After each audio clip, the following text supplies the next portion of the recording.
Hey everybody, Jason here of GhostbustersNews.com, and as always, Ghostbusters News right here on YouTube. And with Ghostbusters Afterlife arriving exclusively in theaters this coming Friday, November 19th, the film received a New York City premiere last night at AMC Lincoln Square Theater. Now, while there's certainly a lot to unpack regarding last night's event, I feel it's only fitting to first talk about the reunion that some fans thought we'd never see again. And that was the original Ghostbusters, comprised of Bill Murray, Dan Aykroyd, and Ernie Hudson, all coming together on the red carpet. Ernie Hudson shared his thoughts on what it was like coming back for the film, and once again putting on the flight suit and iconic proton pack. You know, we got the jumpsuits on, and it was almost a spiritual moment. I mean, I actually teared up. This movie's been such a big part of my life for so many years, and now it's finally happening. It's very cool. Speaking of the original cast, someone was missing. The late Harold Ramis, who passed away back in 2014 at the age of 69 due to complications from autoimmune inflammatory vasculitis. While on the red carpet, producer of Ghostbusters Afterlife and the director of the original 1984 film, Ivan Reitman took time to remember Ramis. Harold was one of the original creators. I worked with him a number of times even before Ghostbusters. He was like my older smart brother, you know. Now, when speaking about transitioning from the original team that we all know and love to the younger, newer cast, Ivan also said, I think you want to be friends with those guys. Those guys are so great.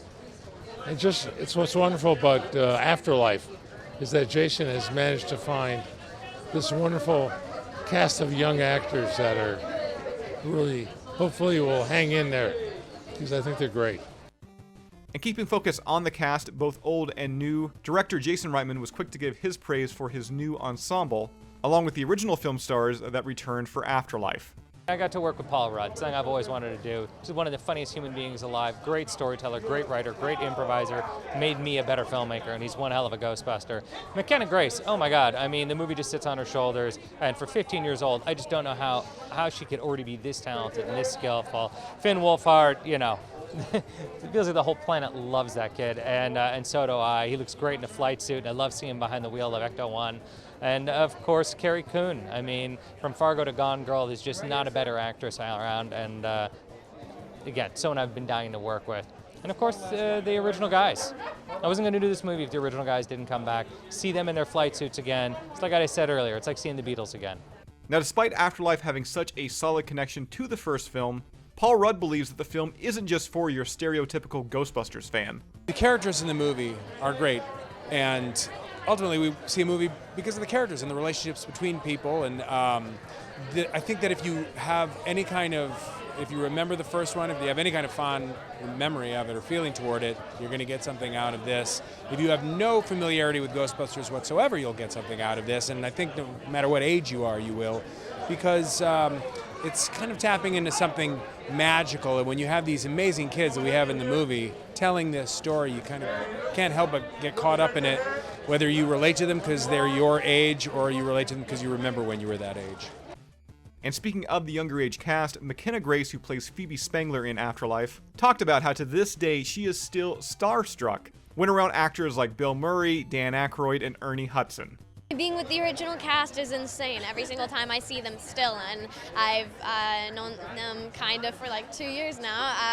Every single time I see them, I'm starstruck. Like this morning, I saw all the original guys, and I just kept on staring at my parents and going, and I was sitting there and I was staring at my dad, and then Bill Murray just put his hand on my head, and I was like, ah! It's crazy to be with legends like that.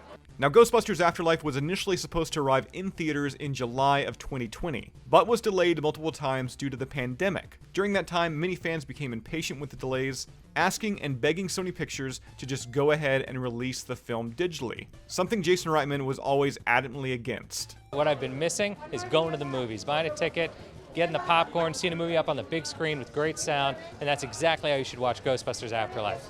Star Carrie Coon, who plays Callie in Afterlife, shared a similar sentiment to Reitman, urging fans to make the trek to their theater to watch the film. You should watch this film on the big screen because of all the practical special effects and because we deserve to come back together again and enjoy something together. Now, Dan Aykroyd, who has been the visible cheerleader for the Ghostbusters franchise ever since its inception, is of course optimistic about Afterlife, and really the future of the franchise. Great performances.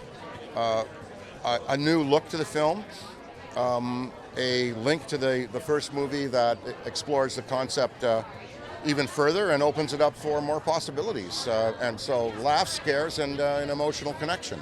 Now, not only were those in attendance treated to seeing the cast walk the red carpet, but the rusted-out rendition of the Ecto-1 seen in Afterlife was also on display, along with some lucky fans being handed bottles of Coca-Cola's High-C Ecto Cooler, which, as previously reported, is back, but strictly as a commemorative drop, with that drop likely being last night's premiere.